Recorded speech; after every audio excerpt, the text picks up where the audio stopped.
ni 'yar Kano ce. Dalili na kuma na zuwa Kaduna, auren dole za a min sai na gudu. Iyakacin abin da nake bukatan da ka sani a tattare da ni kenan. Sai kuma abin da nake nema daga gare ka. Me kenan?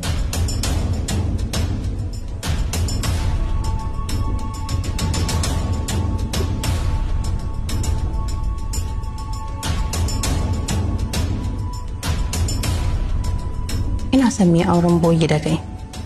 Ka bi ni zuwa Kano a matsayin mijina. Za mu yi zama ne a matsayin ma'aurata na wata 6. Ina son mu gamsar da mutane da kuma dangina. Bayan wata 6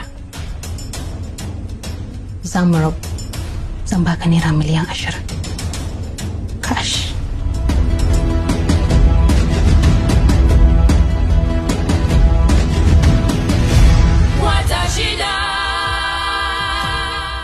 Hajiya, ya zaki zo min da batu irin wannan? Wannan wani irin shirme ne da sakarci? Baki sani daga ko ina ba, ban san ke wace ce ba. Ta ya zan yadda da wannan tsarin? Kaga malam, ba fa kyauta zaka mana ba. Zan baka kuɗi ne masu tsoka. Kuɗin da zai iya siyan maka babban gida a unguwanku. Zaka iya fara business? Sannan kuma sai jawo maka mutunci har a gurin abokananka da suke ganin ka a matsayin banza. Kinga Hajiya, ni bana daga cikin mutanen nan wanda kuɗi yake rinjaya da su sayar da mutuncin su saboda takardun banza wanda anan ake samu, anan take amfani, kuma anan zaka mutu ka bari. Ni mutunci na ba kamar riga bane wanda za a iya zuwa a kasuwa a saya.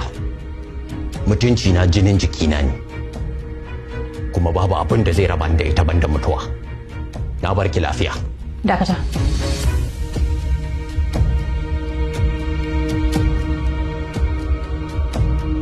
Har yanzu akwai sauran lokaci. Sannan na san maganar da na kawo ba lallai ne kan kai dauke ta a yanzu ba. Ka samu ka zauna, ka yi tunani, ka yi nazari a kanta. Sai ka dawo. Kofa buɗe take ina jiranka.